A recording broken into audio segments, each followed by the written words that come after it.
Now this doll just arrived today and I am super excited to get her open because she's a first in my collection. She's a Ficon doll, who's a ball jointed doll made from resin. She's produced in Korea by the designer Kim Soo-hyun. They come out in releases of only about 30 dolls each, so they can be really hard to get hold of, especially if you don't snap them up right away. This one here, she's Clara. She was released in 2020. Unfortunately, I didn't know about her at the time and I couldn't buy her. So I thought I would never find her. So I'm really looking forward to get her open, and I was super excited to find her.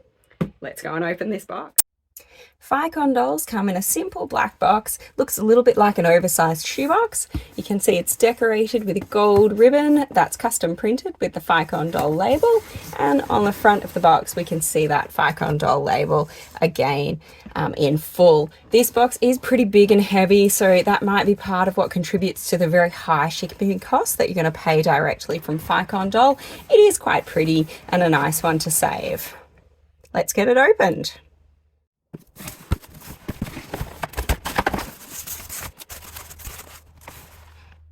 She comes with a nice card that shows what limited edition she is, her name, and how many there were. There were 30 of this doll. As I said, that's the most common number with Ficon dolls. That's called the COA, or Certificate of Authenticity. And if you're buying a Ficon doll or anything similar to this, do make sure you keep that, because it can affect the sale value if you don't have it. So we'll pop that down now and have a look at what's inside the box. This is Clara herself, her clothing, her wig, and her other accessories. She comes in a kind of cocoon, this foam that you can see all around her with everything separately. A lot of BJDs do come this way because the resin can be damaged otherwise during shipping, and that just keeps them separate. It also makes them fun to dress when you first receive them. So all her clothing is here in this packet. I'll open that a little bit later. We've got some spare hands up there so she can do different hand styles. When I pull her out, we're probably going to see, because I can see there's two pairs of hands here, that probably means that she's not got any hands on at the moment, and that we're going to need to put those on. She also has a little pair of shoes. They're quite nice, gold with some chain feature. We'll see how those look on her a little bit later. This looks like a necklace in this packet. And finally, we've got her wig. These dolls come with what's called a hard cap wig. So that means that it's actually shaped to fit exactly to their head. These wigs tend to look much more natural than elastic wigs. So we'll see how that looks when we get it on her. Clara herself is in the box here. She's got some foam pieces wrapping her extremities. I'm not sure if that's how she came from the factory or if that's the person who sold her to me has done that to protect her. But again, that's to protect those resin joints when she's in shipping. Most ball jointed dolls come with a little face protector like that because their faces are hand painted, and that just protects them from chipping while they're in the mail. So we can take that one off as well. Take off the strip that's around her. I can see now that she's already wearing her earrings.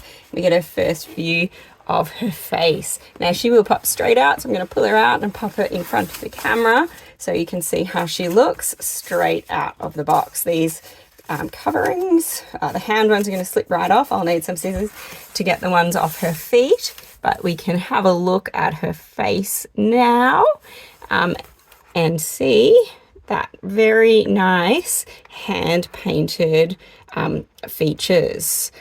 And she's wearing those earrings. I'll just twist them down. All right, so we can see her body. She's got a lot of sculpting. We can see some ribs, tummy, her breasts, so quite nice and relatively realistic in a I guess giving her a bit of body, but relatively realistic. Each of her joints, this is what's called double jointed. What that means is that there's a joint at the top and at the bottom of each joint, so that it has that extra amount of movement, and that makes her be able to go into very significant bends and form a lot of realistic poses. Because she's a ball jointed doll, that means that she's got elastic inside her. So if I pull her out, you can see the elastic coming out of the joint. These are what's called dressing hands. They're little balls. You can swap them for her normal hands, and it just makes it a bit easier to put her clothing on. So when I do put her clothes on, I'm going to leave them on, and then I'll switch her to her normal hands. Her knees also have those double joints. Some people like how they look when they're bent, some people don't.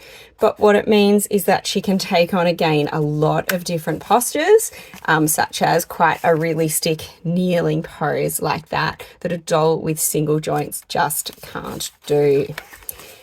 Stand her up again, and we can see how she looks in full, which is quite shapely.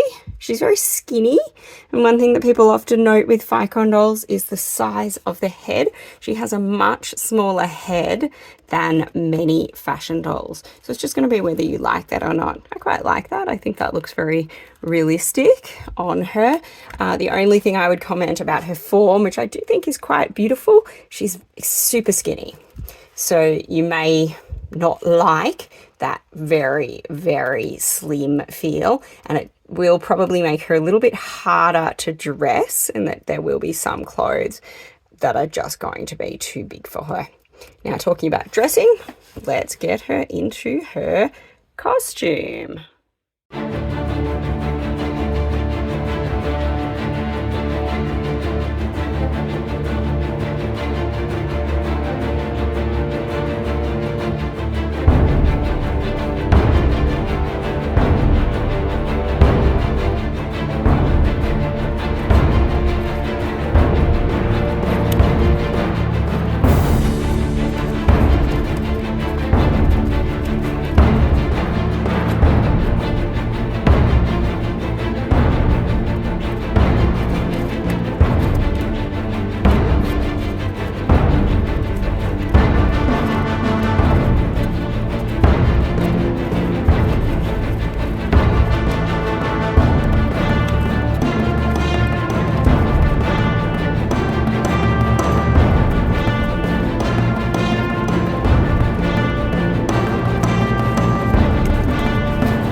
She's all dressed now, and it really is quite an intricate outfit with lots of different layers. The one thing she isn't wearing is her little necklace. I grabbed this out, and although, well, it's pretty, but it isn't that amazing, to be honest. And when I push it around her neck, it's quite hard to find a place where it would sit and still be visible. So I think if she put it on, it would just be hidden under those clothing. So there's not much point. She's also got these additional hands. They're most useful if you want to make it look like she has her hands on her hips, because she's actually forming the shape that grips her hips. So you can switch them in the same way you saw me switch her dressing hands to her regular hands if you want to. Clara has an incredibly sultry face, and she really does have a striking appearance.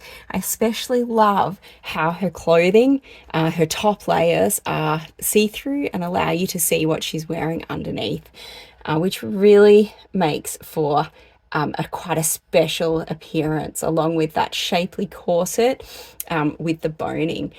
That's something I just haven't seen before and find pretty unique in her. I love the wig, but I do wish you could see more of it from the front. From the front, I feel like you just see a lot of her face and her hair is being pulled back. So I think that I would prefer a wig that shaped her face a little bit more. The shoes and accessories, though pretty, don't really leave anything very much to be desired. They're not special, they're just pretty. But it's really her face, her figure, that lean look, and that really, I will just zoom in close so you can see her face as she's turning here. She really has quite a striking appearance with those beautiful hand-painted features, and that's what makes Clara special to me. The Ficons also, as you saw at the beginning, have some really fantastic abilities to pose, much better than a lot of the more traditional vinyl fashion dolls. You can put her into almost any pose you want, both standing, seated, lying. She'll do it all. So that also makes her a really wonderful doll, not only to look at and to admire, but also to play with.